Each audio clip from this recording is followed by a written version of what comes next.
O ódio é um sentimento de raiva contra alguém, contra alguma coisa, alguma situação, mas é uma raiva que não passa, um sentimento duradouro. A gente sente aquele negócio, não se sente bem com aquilo, mas sempre que a gente lembra, sempre que a gente encontra, sempre que a gente pensa naquela situação, encontra aquela pessoa, lembra de alguém ou de alguma coisa, a gente sente de novo aquela raiva e aquilo nos incomoda o tempo todo, a vida toda, o tempo todo. Isso é ódio. O ódio, ele se instala no coração da pessoa ali, nos seus sentimentos, e permanece prejudicando, permanece como uma ferida que não foi curada, uma coisa que não foi curada e volta o tempo todo.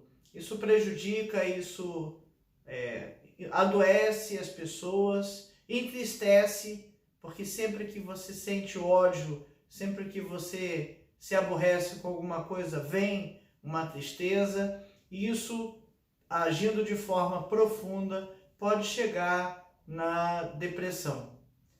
Precisamos evitar ao máximo o ódio. Nosso exemplo de hoje é o profeta Jonas. A história de Jonas, ela é bem conhecida. O livro de Jonas tem apenas 4 capítulos. Jonas recebeu de Deus a missão de ir para Nínive, para pregar ali que a cidade se arrependesse, porque Deus iria destruí-la. Nínive era uma cidade grande, uma cidade com 120 mil habitantes, era a capital da Síria, então era uma cidade importante. Ela era grande em moradores, em habitantes e em pecados. Quando a gente vê grandes centros urbanos, grandes lugares, contrastando com lugares pequenos, os modismos, as modas, as invenções, geralmente fora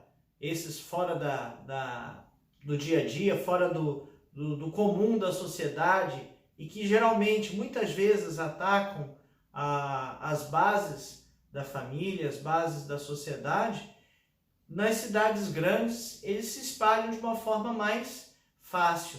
Nas pequenas é um pouquinho mais complicado, porque logo vira um escândalo e a pessoa acaba ficando de lado numa cidade muito pequena que não tem com quem se relacionar. É difícil que uma coisa dessa vá à frente. Mas Nínive era uma cidade muito grande, e grande em tamanho, grande em importância. Uma cidade grande geralmente é uma cidade que tem uma confluência de economia, de relações econômicas. Então, cidades portuárias, mesmo as mais antigas, eram cidades preeminentes, cidades importantes, e Nínive não era diferente.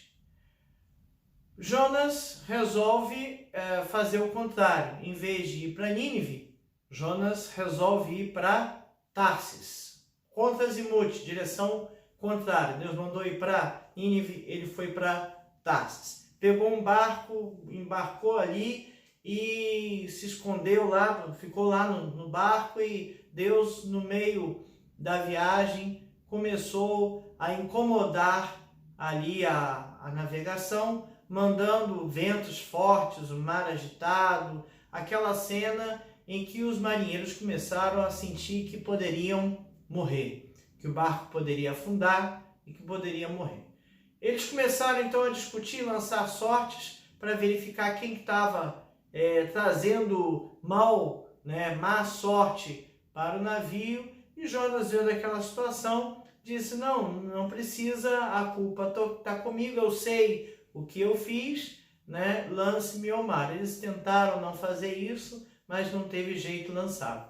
Ao ser lançado ao mar, Jonas foi engolido por um grande peixe. A Bíblia fala grande peixe, uma cultura que teria sido uma baleia, enfim, um grande peixe engoliu Jonas. E lá dentro da barriga do peixe, Jonas se arrepende de não ter obedecido à vontade de Deus, ora, e o peixe rapidamente o vomita.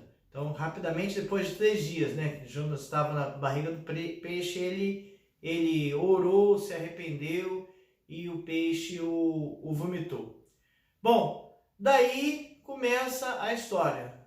Jonas vai para Nínive, como Deus mandou, e prega o evangelho, prega a notícia de que a cidade seria destruída. E aí começa a história do ódio que Jonas tem por aquela cidade, por aquela situação, por não concordar com a vontade de Deus. Essa é a lição número 8, a depressão por conta do ódio, da revista Palavra e Vida, edição número 64, do primeiro trimestre de 2020. A revista Palavra e Vida é editada e distribuída gratuitamente pela Convenção Batista Fluminense.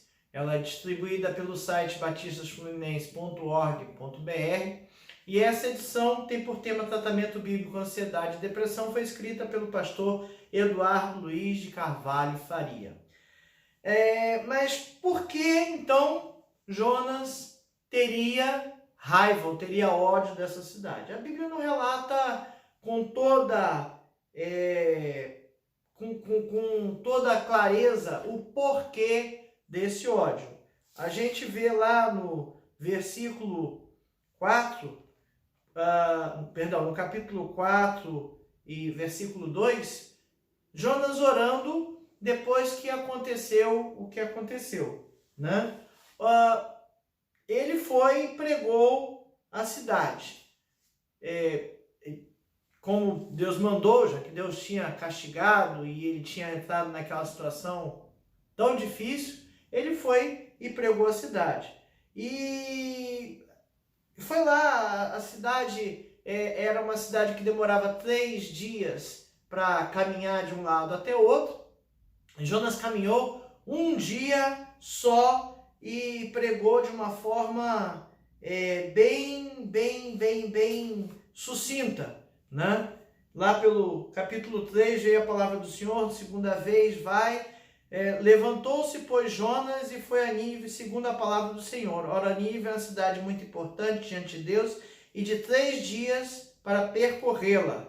Começou Jonas a percorrer a cidade a caminho de um dia e pregava e dizia: ainda 40 dias e Nínive será subvertida. Então, Jonas, para dizer que cumpriu o que Deus queria, ele foi, andou a cidade rapidamente, eram 3 dias de caminhada, ele fez em um e fez uma mensagem extremamente sucinta. Em 40 dias a cidade vai ser destruída.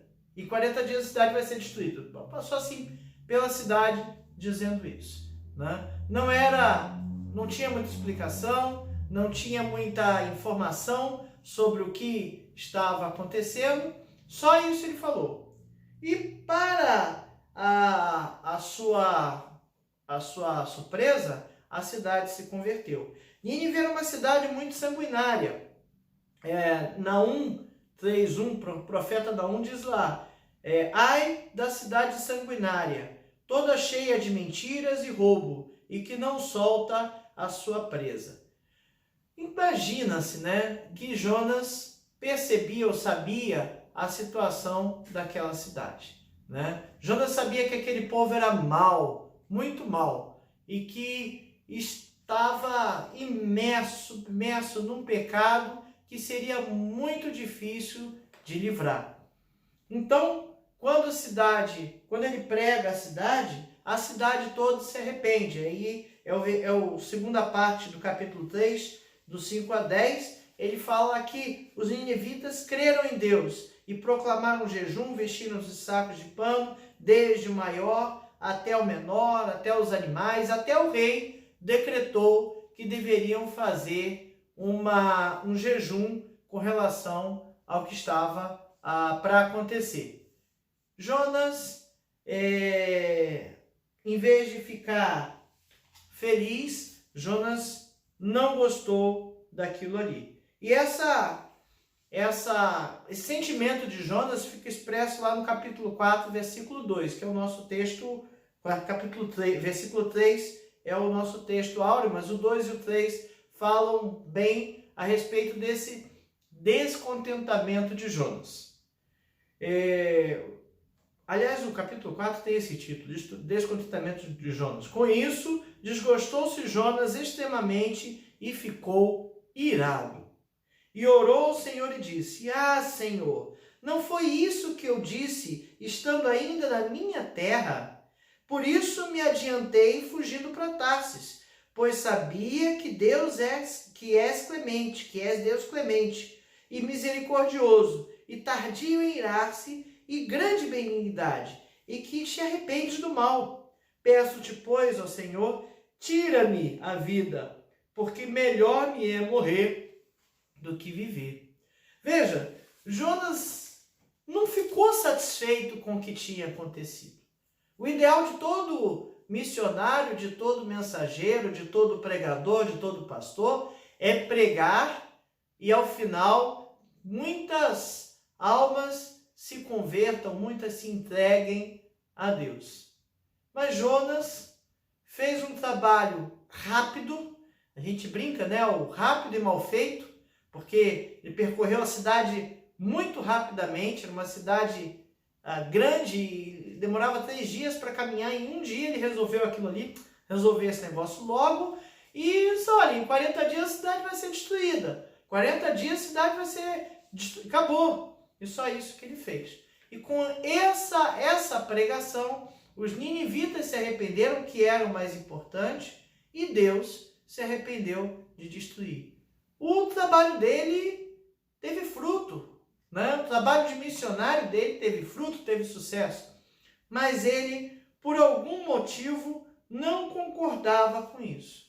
Era uma cidade de pessoas más, uma cidade de pessoas sanguinárias, e por algum motivo Jonas não gostou.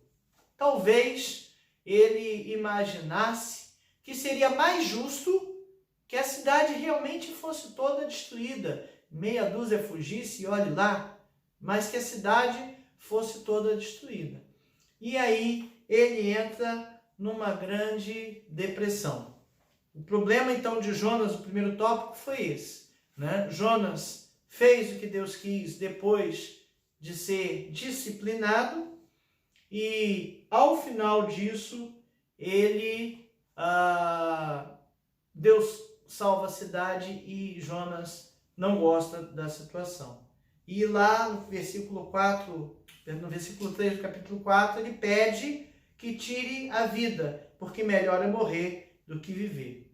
E disse o Senhor, no versículo 4, é razoável essa tua ira? Então Jonas saiu da cidade, assentou-se ao oriente da mesma, e ali fez uma ermanada, e repousou debaixo dela, à sombra, até ver o que aconteceria à cidade. Se jogou ao desânimo, ficou ali sentado, olhando para ontem, desligado, como quem não quer nada, como quem não tem mais rumo na vida, e ficou, né? É bem característico de depressão.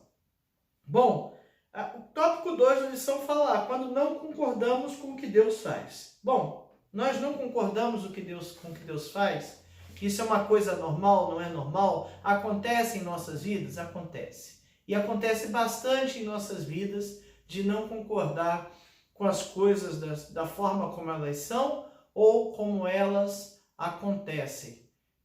Muitas vezes a gente quer que uma coisa aconteça de uma forma e Deus vai e faz outra. Deus chamou Jonas como missionário, né? Ele pregou e só após passar a disciplina que Jonas se arrependeu e pregou. O povo lá, ao contrário, né? Ao ouvir, conseguiu atender o chamado de Deus, o arrependimento dos seus pecados e a conversão do seu mau caminho, né? Apesar da mensagem de Jonas, como eu falei, ter sido muito sucinta, muito rápida, ou até rápido e mal feito, como a gente brinca, né? Houve a conversão e o povo ficou extremamente tocado. No versículo 6 do capítulo 3, diz lá que o próprio rei de Nínive se humilhou e se arrependeu. Nínive era uma cidade grande, como eu falei, não sei se eu disse, era a capital da Assíria, né? Então era um ponto muito importante, um local muito importante para que as coisas acontecessem assim. Engraçado que Deus perdoou os ninivitas. Jonas não.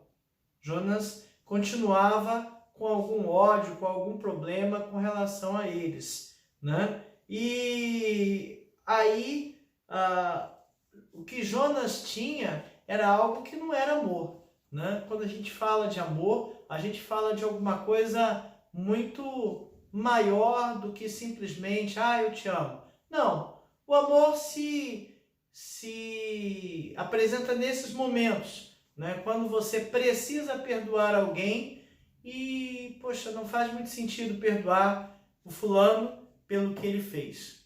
Mas isso é amor. E Jonas tinha um sentimento ruim com relação àquelas pessoas, um sentimento pecaminoso. Quer dizer que a gente deve amar aquelas pessoas que nos fazem mal? Sim, é o que Jesus nos ensinou. Amar aquelas pessoas que nos fazem mal. É difícil, não é fácil, mas esse é o grande problema. Jonas ficou inconformado com a conversão, como eu li no versículo 2 e 3 do capítulo 4. E orou o Senhor e disse: Senhor, não foi isso que eu disse, estando ainda na minha terra? Por isso me adiantei fugindo para Tarso, pois sabia que és Deus clemente e misericordioso, e tardio em irar-se, e grande benignidade, e que te arrependes do mal. Peço-te, pois, ó Senhor, tira minha vida, porque melhor me é morrer do que viver. Né? Por que ele nutria essa revolta tão grande? Se a Bíblia descrevesse que ele perdeu alguém, alguma coisa que tivesse intimamente ligado, talvez fosse até mais fácil de entender, né? Ele queria, o que Jonas queria para os habitantes de Nínive é que eles morressem, é que eles fossem castigados.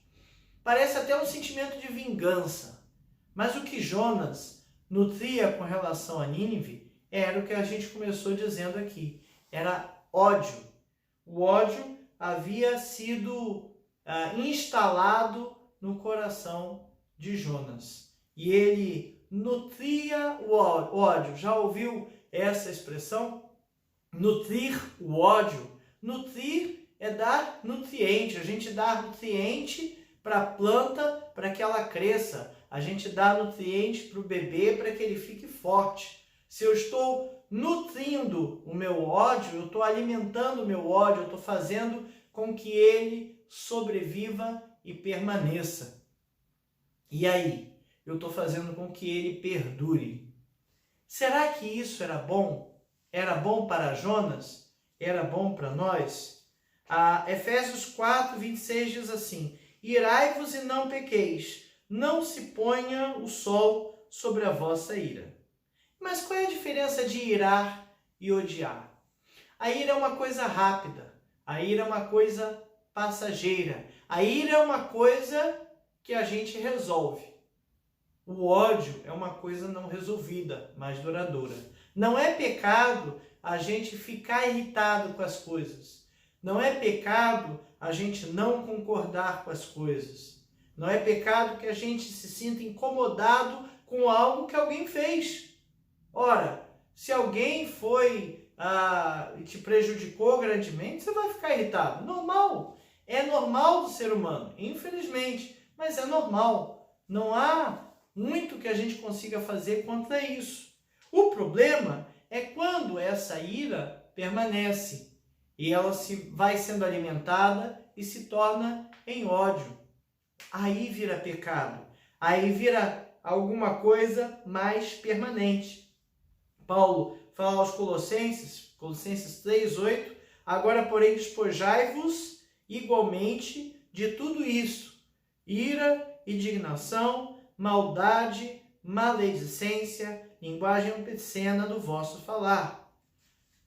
Paulo recomenda que a gente tire estas coisas do nosso dia a dia. Eu preciso tirar a ira, eu preciso tirar enquanto é ira, né? Quando for ódio fica mais difícil cuidar. Qualquer problema quando cresce, qualquer problema quando fica grande, fica mais difícil de resolver do que quando ele está no início. Então, eu preciso tratar a ira para que ela não se torne em ódio. E sendo ódio, sendo ira, eu preciso tirar essas coisas do coração. E como se tira essas coisas do coração, né? Eu preciso pedir perdão a Deus pela ira, pelo ódio, pela minha atitude má com relação àquilo ali. Atitude má. A ira é uma atitude má. Não há como a gente entender que é uma coisa normal, todo mundo faz e eu vou continuar fazendo. A gente precisa brigar contra, lutar contra aquelas coisas que não fazem bem, que não são corretas, que não são alinhadas com as coisas de Deus. Jonas passa por uma lição para que ele consiga mudar, né? Deus trata Jonas um pouquinho ali no final, e a gente vai ler depois o resto do capítulo, finalzinho do capítulo 4, né? Mas a gente precisa entender que esse ódio de Jonas, é o tópico 3, o ódio nosso de cada dia, ele também existe em nossas vidas, né? Em nosso dia a dia tem várias situações em que a gente se irrita, a gente fica chateado, às vezes fica 2, 3 dias chateado, às vezes a gente começa a maquinar o mal. O que eu posso fazer para prejudicar aquela pessoa? Eu vou pagar na mesma moeda ou com juros e correção monetária, que é melhor ainda. O que eu vou fazer? O que eu vou fazer para me vingar, né? Então, isso não é bom. Isso não é correto, né? A história aqui da montanha russa, eu peco, peço perdão, peco, peço perdão, peco, peço perdão. Não adianta ficar pecando da mesma forma e pedindo perdão da mesma forma, não resolve. Eu preciso pedir perdão, mas eu preciso mudar. Eu preciso fazer as coisas de forma diferente. Eu preciso deixar de lado o meu pavio curto. Eu não posso deixar o ódio, a ira ganhar raízes e se transformar em ódio.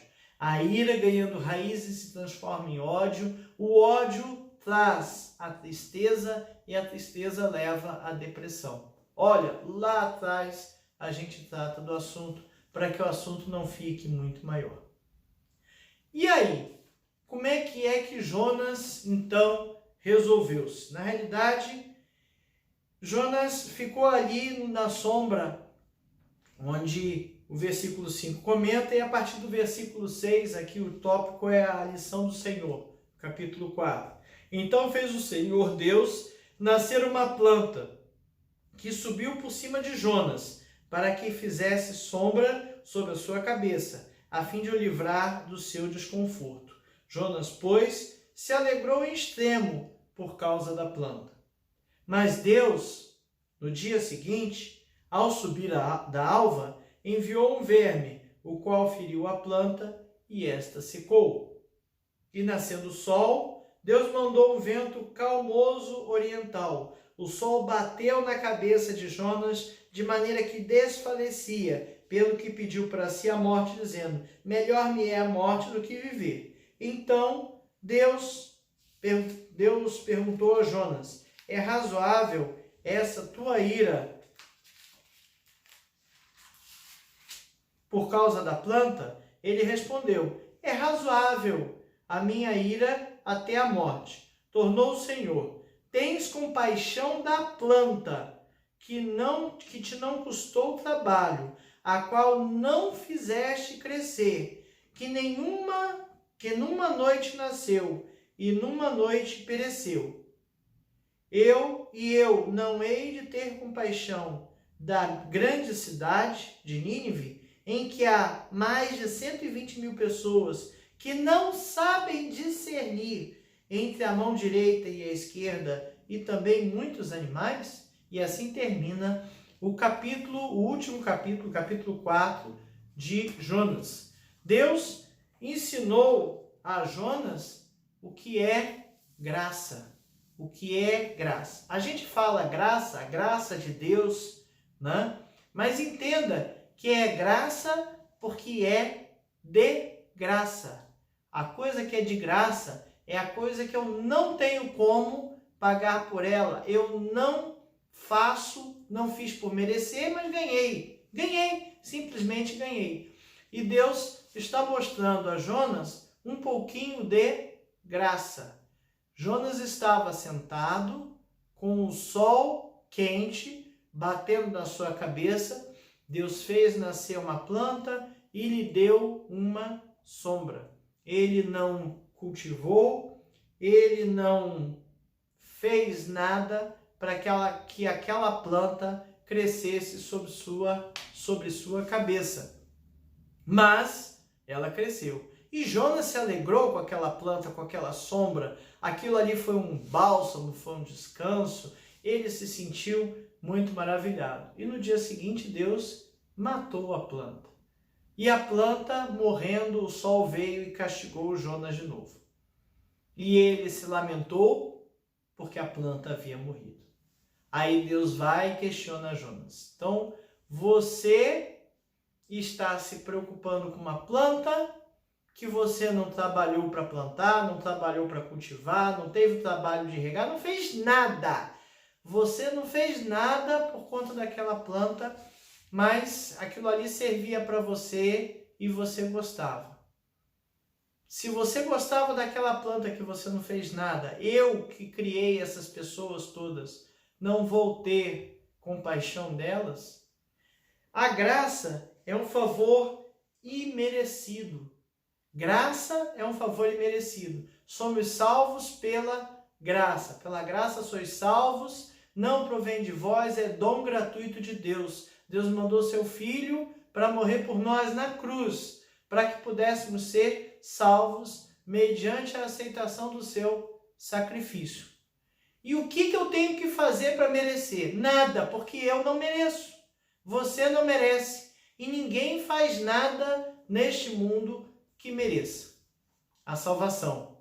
Nós não merecemos. Por isso, Deus mandou o seu Filho para morrer por nós. É de graça, não merecido, favor imerecido, né? A Bíblia diz que a cura consiste em nos enchermos do Espírito Santo, o único que pode controlar nossos impulsos, nossa ira, nosso coração e nossa vontades. Precisamos buscar a Deus, para que Ele, através do seu Espírito Santo, encha as nossas vidas e aí sim a gente consiga se transformar, modificar, ser diferente. Precisamos ser diferentes. Não conseguimos isso sozinhos, porque a carne é fraca, porque essas coisas todas que a gente sabe por aí, né? Nossa natureza é pecaminosa e aí a gente vai tender sempre ao pecado. Mas, pela graça, nós conseguimos. Se convidarmos o Espírito Santo de Deus a morar em nossos corações, aí a gente consegue se converter dos nossos maus caminhos. São coisas que a gente precisa pensar e raciocinar no nosso dia a dia.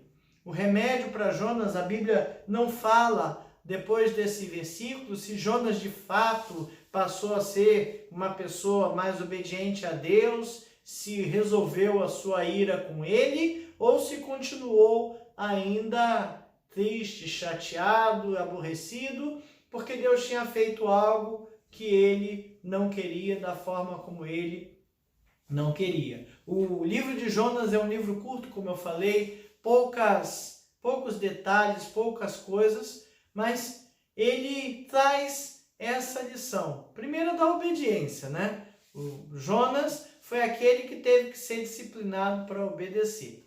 Para obedecer por quê? A impressão que se tem é que desde o início, aliás, a impressão não, o que ele falou lá no versículo 4 é que lá no início ele já não queria obedecer, porque ele já sabia que ele ia falar que a cidade ia ser destruída, Deus ia se arrepender e não ia destruir a cidade.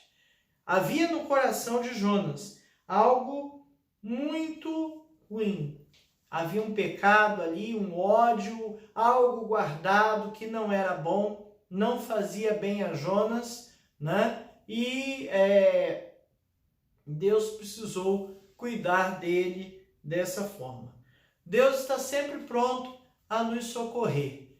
Precisamos, de fato, nos colocar aos seus pés, orar, nos entregar, para que a gente consiga nos converter dos nossos erros, dos nossos maus caminhos. Quanto ao ódio, a gente precisa cuidar dessas situações que às vezes são imperceptíveis para a gente não sabe exatamente do que você tem ódio. Talvez você não saiba enumerar, talvez eu não saiba enumerar. Mas de vez em quando, no dia da a gente esbarra naquela situação, nem me fale do fulano, porque eu não aguento nem ouvir falar dele. Tem um ódio aí que a gente precisa cuidar. Então vamos cuidar dos nossos ódios. Nosso Deus, ele é sempre pronto a nos ajudar. A ira não resolvida, que vira ódio, é uma ferida aberta e inflamada que pode nos levar a uma depressão. Temos que ter muita atenção com isso. A ira humana, tranquilo, pode acontecer. A gente precisa se esforçar para que não aconteça. Pode acontecer, isso não é um grande problema. Agora, deixar essa ira crescer, virar um monstro, né? E transformar-se em ódio é prejudicial para as nossas vidas, é prejudicial para a nossa saúde, é pecado e é agir sem amor. Que Deus nos ajude a identificar as coisas que nos irritam, as coisas que nos iram e que a gente consiga cuidar, tratar dessas feridas, perdoando as pessoas que nos ofenderam ou aceitando a vontade de Deus e as coisas como elas são. Deus nos abençoe e nos faça entender isso.